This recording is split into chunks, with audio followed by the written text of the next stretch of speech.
Okay, so let's start. So the session today is about the position paper, how to write a position paper, since it's such an important part of the conference, and you're gonna be doing it before the conference and whatnot. So I'm gonna just share my screen, and then I'll start explaining everything. Um, okay, just a second. Yeah, so I'm just gonna start sharing my screen. I'm gonna explain everything. So um so this is the fifth training session of the MUN training sessions, and again we're going to be talking about the position paper and how to write a position paper. So now we had an activity of drawing your perfect country's flag. Now you don't have to draw it. If you want, you can. I can share a whiteboard, but if you prefer, you can just tell us about what's your perception of a perfect country. Since of course we're not living in the most perfect country in the world, with all the problems we're facing. So just tell me a little bit about your perception of a perfect country. What do you see a perfect country? What do you think a perfect country should include? Perfect country?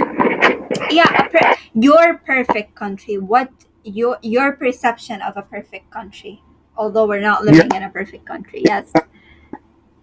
I would say perfect country is a country that provides safe and stable environment in order for live in prosperity, safety, and happiness. And Yes. additionally, a good country should provide them a good healthcare them free of charge, of course. Um, uh, electricity, water, يعني, everything that is essential to live in the 21st century.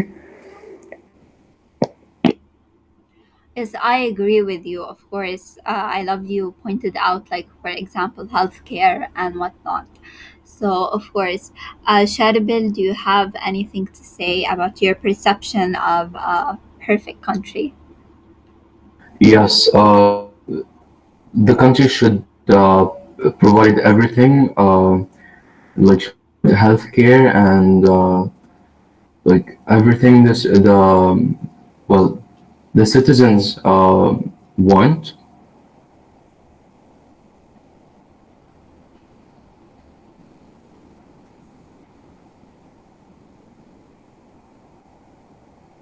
Sharabil, are you still talking, or it just cut off from my side?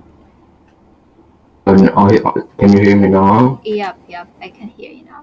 Okay, so there should be like green places, and they should bring awareness to some stuff, um, such as, for example, um, I forgot what's the exact name. You know when the cubes like the polar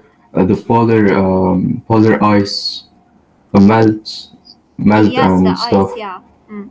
Um, yeah, Mean, and you mean climate change? yes, climate change. Oh, yeah, من water pollution, yeah. Yes, exactly. And social stuff such as rape and yeah, stuff like that. They should to these stuff, yeah. Yep, yep. I got your points, and you made just such excellent points. Now, if I would kind of just include my point of view on the matter, I would say countries, if we're talking from like a UN point of view, there is something called the SDGs, which is the Sustainable Development Goals. So they're about 17.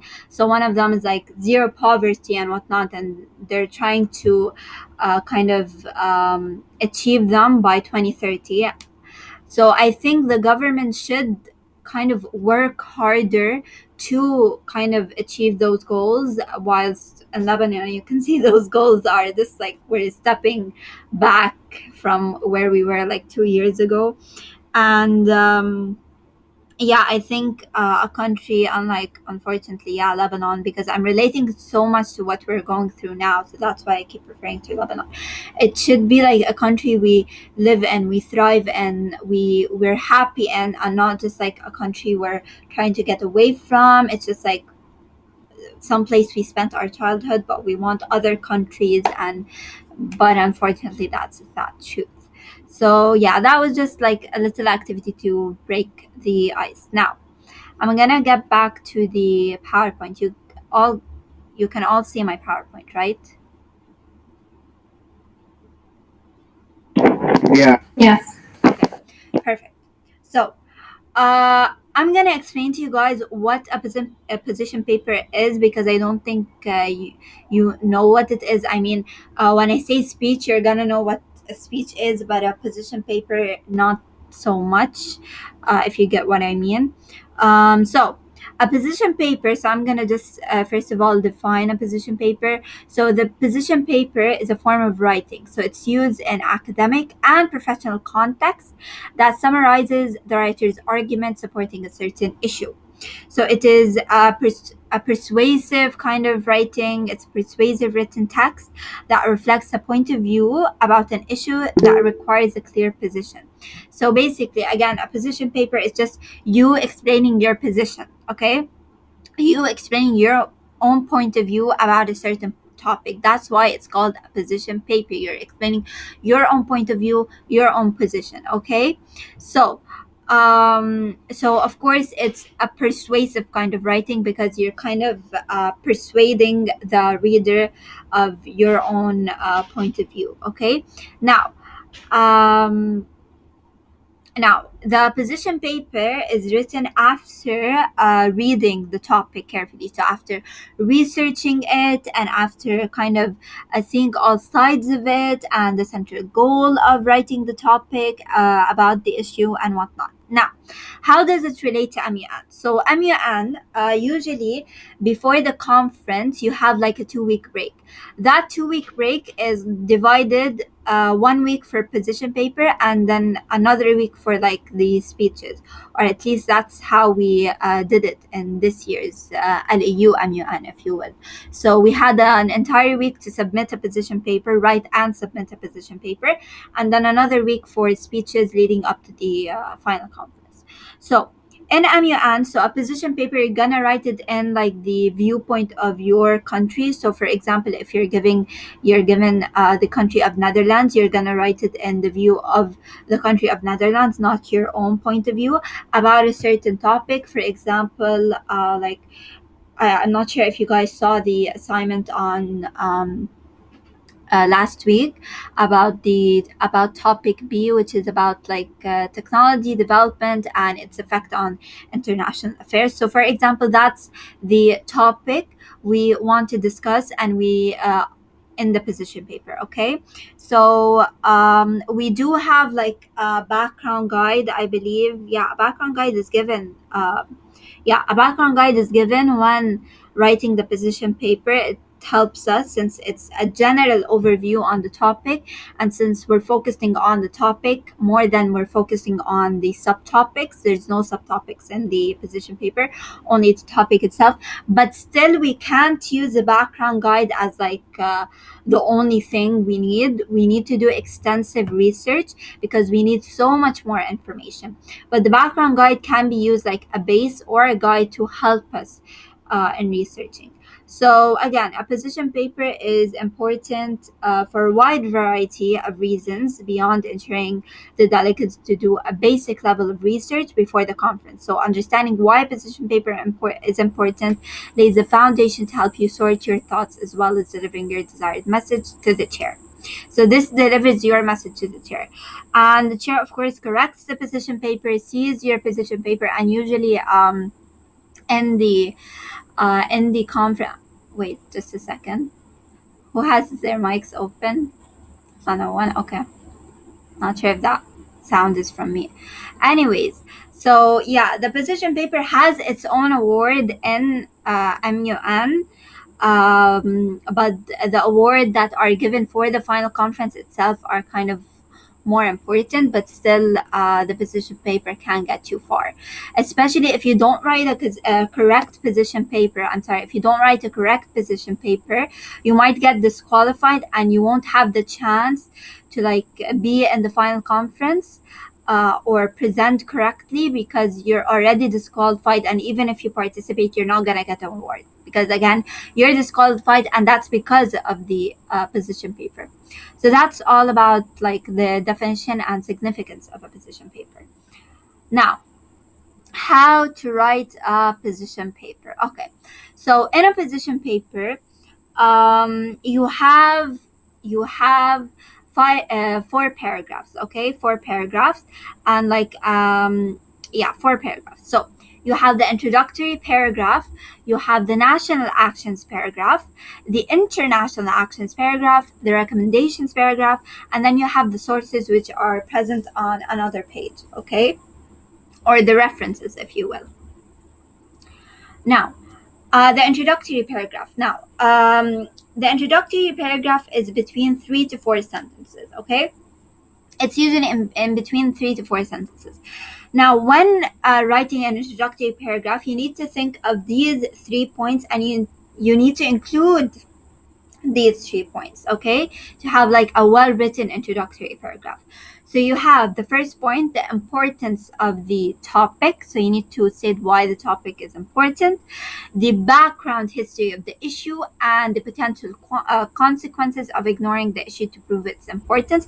So this is kind of, if you will, if you watched or attended the previous session on speeches, this is kind of like the evidence on why the topic is important. So you're providing evidence by providing the background and the history and its potential effects and consequences.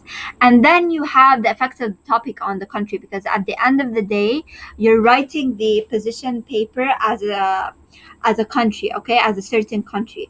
So that's why you need to relate it to your country, okay? You need to relate the topic and its effects on your country.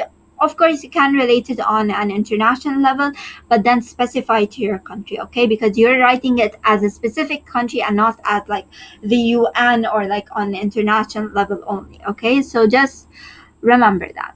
Now, the introductory paragraph, yes, it might be short, but really, it's kind of a first impression. I always see like the introductory paragraph as a first impression, because first impressions are so important. If you make a bad first impression, they're gonna be uninterested.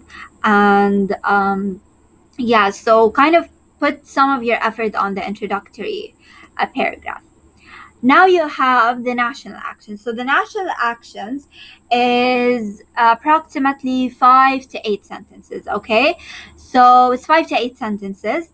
And then in the national actions, you need to include your country's, so what your country has done inside its borders. So not on the international level only, what your country has done to face this issue within its borders. Okay, so that's why you need to include the country's perspective on the issue again, and the actions it has taken inside its borders. Okay, so for example, your country's perspective on the issue, it can state whether it's with, whether it's against, whether it's neutral, whether it's undecided. So there's no two options. There's not just with or against.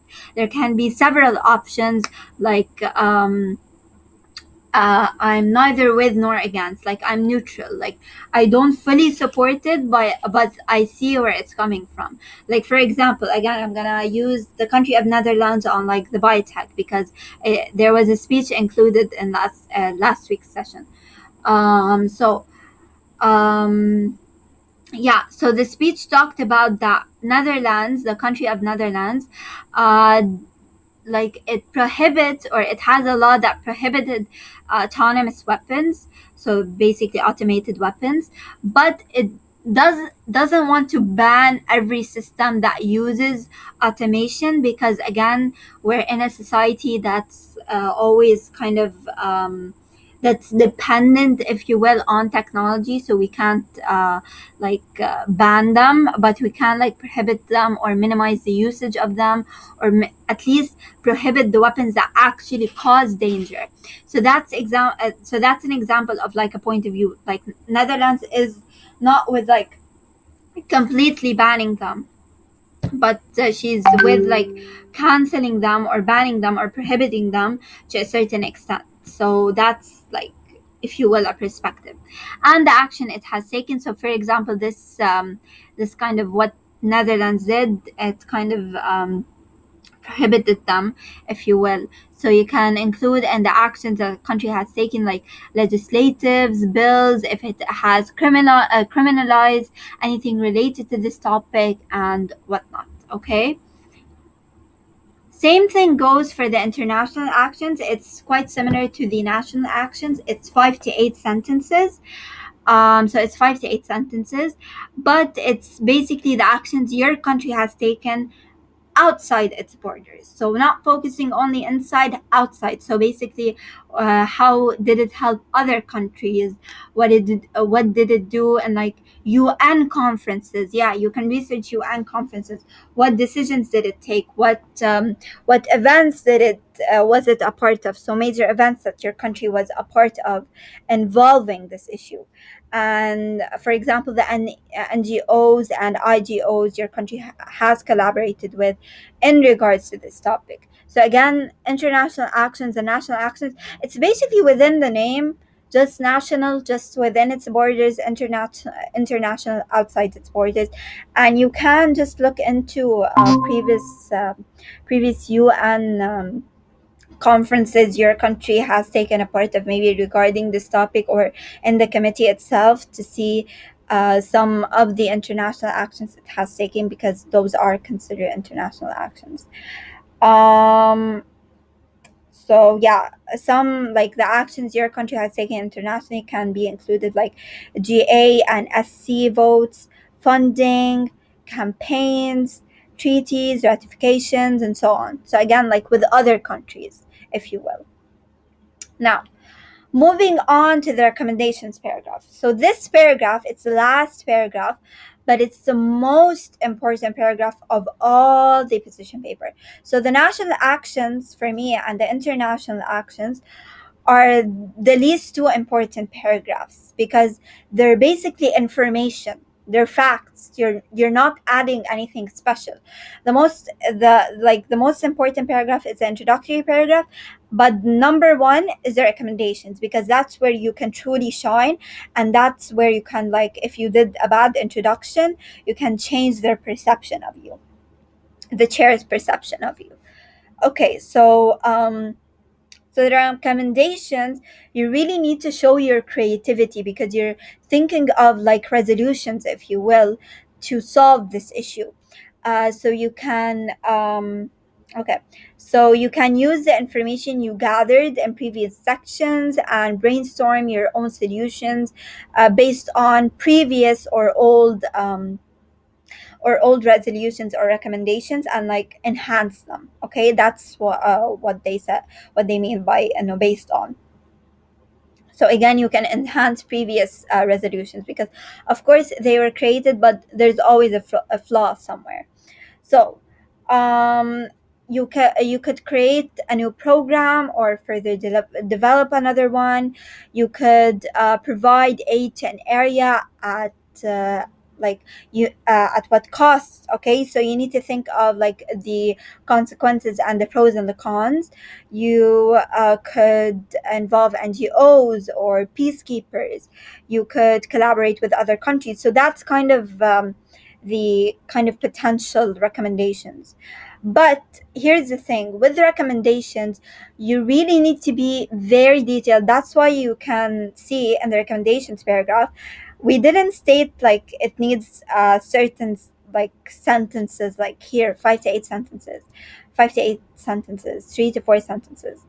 Always do the minimum, because again, recommendations paragraphs needs to be like at least um, the bigger paragraph, because you need to like detail every single recommendation. You can't just say this that we can do this, we can do that. You need to provide a plan and you need to explain it, but of course in not like in the most words. Okay, explain it and like very briefly summarize it, but as well as providing every like a detail about how the plan will go and whatnot. Okay, so that's something about the recommendations. So because why do I say like provide the full plan but don't do it like to a point that you don't like you wrote 10 sentences, 20 sentences, because you'll see in just a second the format of a decision paper. It's only one page. It's only one page. So that's why maybe try not writing as much in the introduction or national international. Focus on the recommendations, provide a full plan, but summarize as much as possible, because at the end of the day, nobody likes reading a lot. Um, okay, but still provide like a full plan. Um, and usually now we're gonna get to the tips, but usually provide at least maybe 4 recommendations would help. Okay, and yeah, so any questions about the paragraphs before I move on? Any questions? Take that as no. Hey, Okay, yeah. can you repeat briefly what you said in the previous two The international, slides, please? the international and Yeah, national. please. Okay, so the international and national, so for me, they're the paragraphs that you don't need to pay attention to most, because at the end of the day they're like facts. Okay, you're gonna get them because they're facts and they're present. You just need to find like a suitable way to write them. Okay, so they're 5 to 8 sentences. They're both 5 to 8 sentences. And the national actions, from its name, it focuses on the country's perspective on the issue and what it has done within its borders. Okay, not how did it kind of collaborate with other countries. No, that's international. We're talking what it has done for its like community, for its citizens inside its borders. Okay, so you could include like legislatives bills if it criminalized this issue or something regarding this issue and whatnot, and the country's perspective on the issue. Now you might think it's either with or like against, but there is no such thing. It can be with, it can be against, it can be neutral, etc. There's so many options. The country can have so many perspectives regarding this issue. Okay, because it can see it has like a certain amount of cons, but it has a certain amount of pros, for example, or it can't like avoid it completely because of certain reason, like for example technology, autonomous weapons. Um, they can cause wars and whatnot. So, for example, Netherlands prohibited them. Okay, but the country of Netherlands didn't want to like ban autonomous systems. Okay, she just wanted the weapons part of it, because she knows that banning such systems is like a step backwards in development, because we're in a technology in a technology age. So that's an example on the country's perspective and kind of like on the country's action within its borders. Then you have the international actions. So the international actions, again, 5 to 8 sentences. Again, they're the actions that are taken outside their country. So whether they're working with other countries or have helped other countries, or like in like UN conferences stated something. Okay, so you could do that. Okay, so you don't have to. So in international actions, your country, even if it didn't participate in this event, like really participated that much, it could have just said something in like an event and like conference, and you could just state that in an international actions paragraph. So because at the end of the day, they're just like facts. Okay, so yeah, the you can say the major events that your country was a part of involving this issue, the NGOs and IGOs your country has collaborated with in regards to this topic, and whatnot. So Now, there is something I would like to point out, that when stating the international actions and the national actions, remember that you're stating your country's policy and your country's point of view. So, and I mentioned this in the previous session. So, don't, even if you like don't agree with how your country is handling the issue, don't include your opinion, because at the end of the day, you're representing a country, you're not representing yourself, okay? So always include what your country did. So for example, if your country doesn't completely condemn human trafficking, okay, for example, because of their own stakes in the practice, then your policy must reflect that despite your disagreement, so even if you don't agree on it, okay? And again, just like I stated, even if it doesn't, like the topic doesn't directly affect it, just see what it has, like it was involved in it in some kind of way, because it is included in the committee. They wouldn't include like the country if it wasn't involved in the topic. So kind of like try to find speeches maybe, or like a statement or small action, okay? So you'll find some things, even if they're not many, but that takes, of course, deep research. And again, finding speeches from your country's leaders. This is for the national actions part. Um, their government's website and evaluating their actions in the UN are some ways to develop an understanding of your country's policies. Um, but those kind of notes kind of go for both. But yeah, just remember, national is within its borders, international outside its borders with other countries, okay? So that's how you can differentiate. Okay, so we explained the recommendations. Okay, so everything clear, or did I kind of confuse you? No, thank you. Everything's clear. Okay, that's good to hear. Okay, now the sources. Sources. Okay, so here's how sources can get messy. Okay.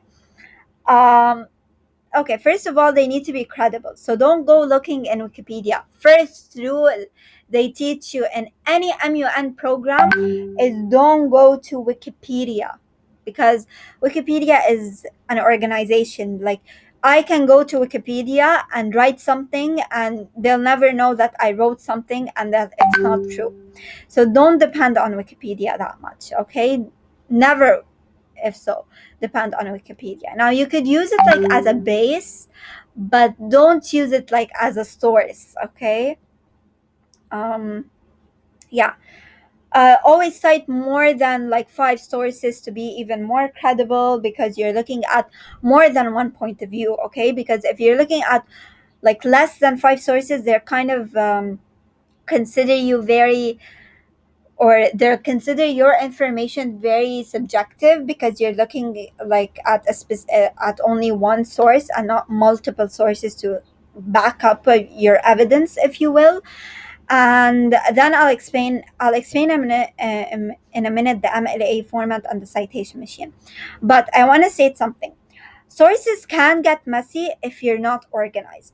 So what you should do is, whenever you get a piece of information from a website, whether it's for the introductory paragraph, the national actions paragraph, the international actions, the recommendations, anything, always copy paste the information, or like paste the like thing you, yeah, copy paste it on like separate document, and put the source under it, directly under it, okay? So that not everything does. Of course, when you're writing your position paper, you need to kind of rewrite it in your own words, so that it's not considered as plagiarism.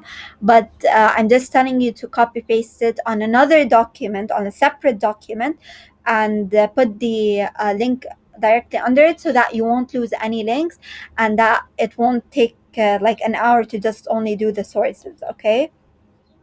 So that's kind of a tip. Now let me show you how to cite, okay? I'm gonna show you how to cite. So you're gonna go to a website called Citation Machine, okay? Citation Machine, MLA Citation. The first link you see, you're gonna click, okay? Then you have this. Now, for example, I'm gonna research something about, let's say, biotech. I'm gonna just write biotech since the topic of conversation is biotechnology. I'm gonna go for something. Okay, so org. Okay, .org. Okay, so here's the link, for example. So I'm gonna copy the link, website, paste it, and search. Okay. Now keep in mind, if you did open a PDF in your research and you copied the link and pasted it, sometimes they would put like an error or I can't find the link. In that case, you could put the title of the PDF and that would work out. Okay, so that's just like something concerning PDF. So you have um, the page, so cited. Sometimes you can get the multiple pages. You just need to see which page refers to the specific website. Complete citation. Okay, wait. Okay, and copy citation.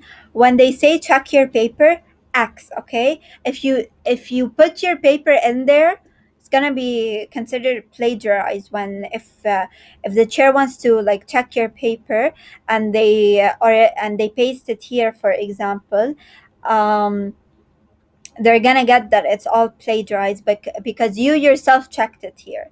So don't check your paper on any website, whether it's citation machine or any other website, because that's considered plagiarism. Okay, so I copied the link, and I can just paste it. I'm just gonna open a Word document. Word.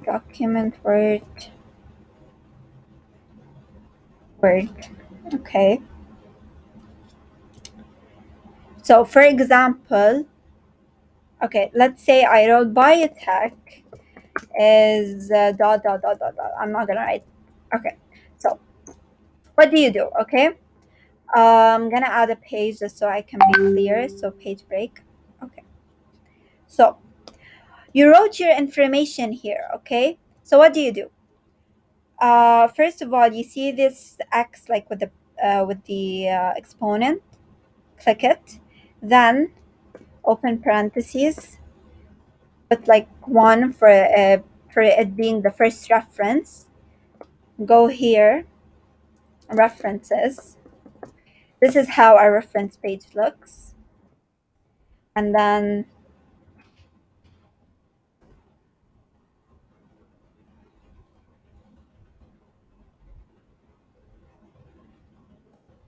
one, and you can paste the link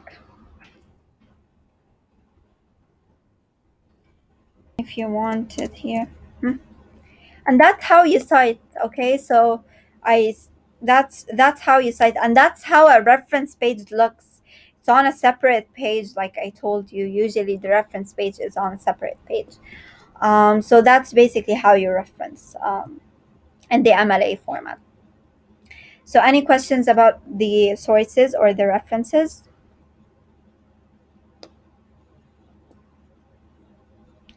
I'll take that as a no. Okay. So format of a position paper. So the format is very important because they could disqualify you on the format. Literally, you can write anything in. You can like mess up in the like the paragraph, what you wrote in the paragraphs themselves. But if you don't have a correct format, they might disqualify you on that. Or even if you wrote perfectly in the paragraphs, if you don't have a correct format, they might disqualify you.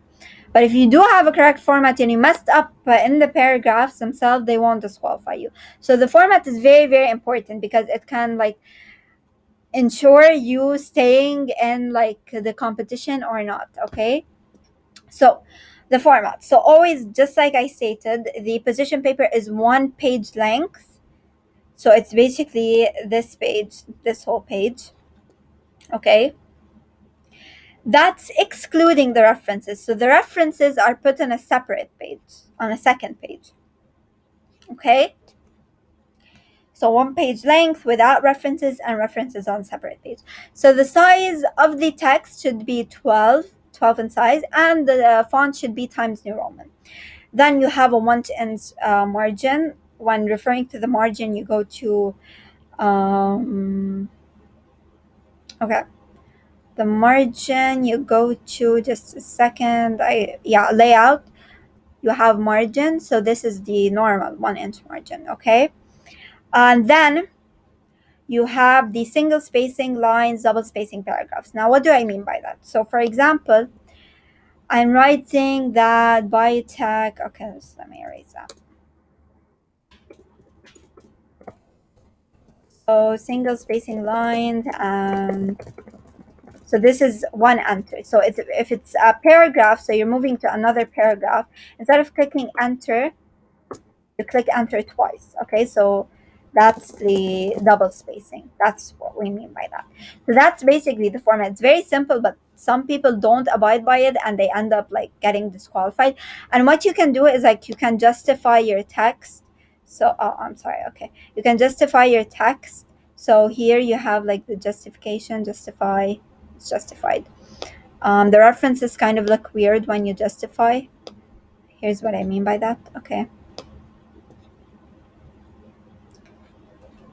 Okay, this doesn't appear here, but the references might look weird when you justify.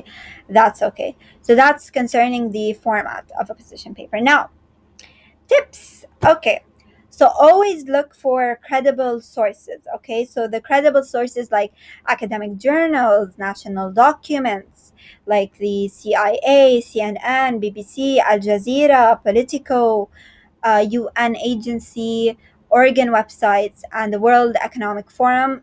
Those are all reliable sources. And reliable sources or credible sources are usually the ones that end with .org and .edu. Now you can use .com or .net, but it's usually preferred to use .org and .edu. But it's not wrong to use .net or .com, but be careful. So that's why .org and .edu are most recommended, because you never know. Then, of course, check your paper twice, because maybe even 3 times, because you never know if you like missed something, missed a reference, forgot like to do the format, anything. Just always check your paper twice, maybe 3 times, even like a minute before submitting it in. Check it, okay?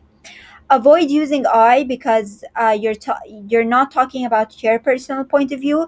You're talking again about the country's point of view. Okay, so avoid using I or anything referring to like the first pronoun. Okay, um, and yeah, then you need to keep your work organized. So like the tip I mentioned with the sources, always copy paste your information before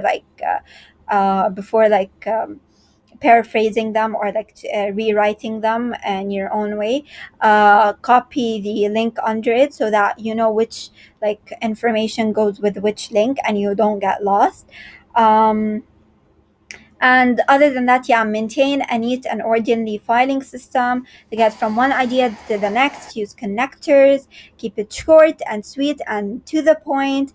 Pay attention and don't jump back and forth between ideas too often. And don't go into too much detail at one point while leaving the rest out, okay?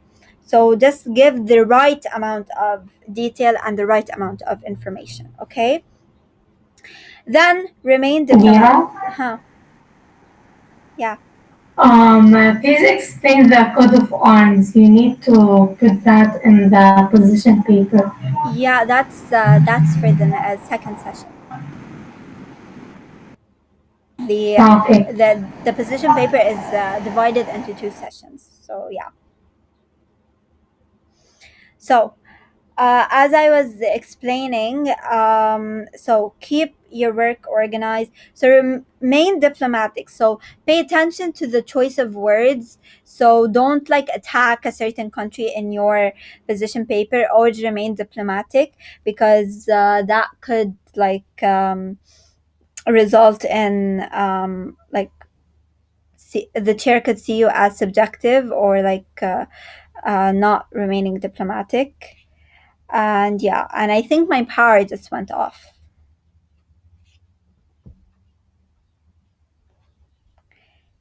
Do you guys can still hear me?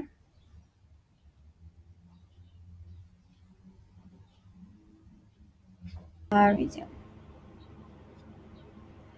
Okay, so can you see my screen? Yeah, it should be. Yeah. Yep. I think you Yes, should see now. it. Okay. Uh, so moving on to the last tip. So it's avoiding plagiarism. Okay. So as I said, always when you kind of find an information, don't you might copy paste it on a different document just to like see all the information present with their like designated or relative reference, but don't copy paste it when you're writing your position paper. Always like restate it in your own words. Okay, so avoid plagiarism, so paraphrase it if you will. So that's all the tips. Now the grading criteria, so this is basically just kind of close to the tips that I just want to focus. So the grades are usually scored from 1 to 10. Okay, so first of all you have the structure, so they're gonna grade you on the header that is in proper format. If the I'm gonna show you the header how it looks like in the second session. The introduction, if it's logically developed. Okay, the relative balance between national and international accents. So for example, not there is the national is not more than the international or vice versa. They're equally balanced. The font size is 12. The text is justified. You have correct English, correct grammar, single spacing, and 1 inch edge. Just I want to reminder on single spacing. Single spacing is basically that if you're writing something and you want to move, you're writing in the same paragraph, for example. I'm writing gibberish. Yeah, you don't need to like press enter or something. You just move in within the same paragraph. But if you're moving to a second paragraph, you press enter, then press enter again, and the second paragraph. Yeah. Um, so that's like the single spacing and the 1 inch margin. Then you have the content. So they're going to focus on the national and international actions if they're well researched, because again, they're kind of like facts. So you need to research them well. If they are relevant to the topic, if the delegates' claims are supported by statistics, so you need to have evidence. Like I said, always like if you want to go by it, like reason, claim, reason, evidence. So always provide evidence to your claim or to your reason. Um, and of course the sites are relevant and there are specific organizations and NGOs. Okay, then you have the policy development. So basically resolutions are relevant to the topic, resolutions are feasible, so resolutions are maybe like not impossible to like do. Resolutions operate with a realistic framework. Again, resolutions have not been previously proposed, but here they're stating it as like it's not the same resolution that we stated. If you state like a previous resolution but enhance it, that's okay. That's totally okay. Enhance it. Okay, like enhance it, not just stating it. You need to enhance that previously stated resolution. So that's what they mean. Don't state a resolution, enhance it. Okay, resolutions are detailed, so at least provide 4 well detailed, or at least maybe 6. So kind of provide like almost a full plan to them, as we discussed. And references are from credible websites, are from UN or AL or other affiliated sources, proper MLA format, and minimum of 4 references as we stated. So that's basically the grading criteria. Now we reached the end of the session. So I want to thank you for attending. Thank you so much. So there is a second session about the position paper. I'm going to teach you more, guys, on how to write it. We're going to write one together. I'm going to show you the format properly. But since we have like maybe 5 minutes left, I'm going to just show you a position paper.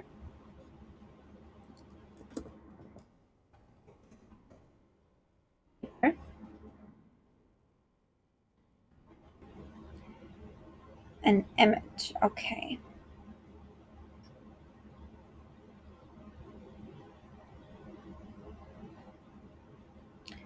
There's, those are not the correct ones. Okay. Um,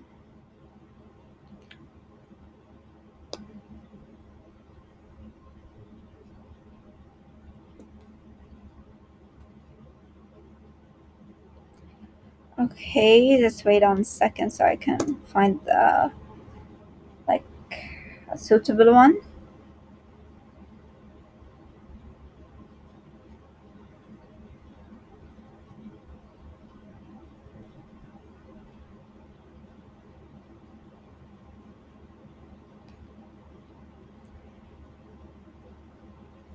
Hmm.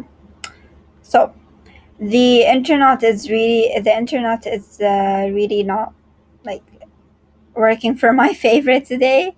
So, anyways, I'll show you if it's in the second session. You're gonna see it either way. So, I guess yeah, that's it for today's session. I hope you enjoyed it. If you have any questions, please feel free to ask me or Samia or Yasmina, one of the admins. And yeah, without further ado, if you don't have any questions, you're dismissed. Thank you so much. Of course, I hope you benefited from the session, and I'll see you next time.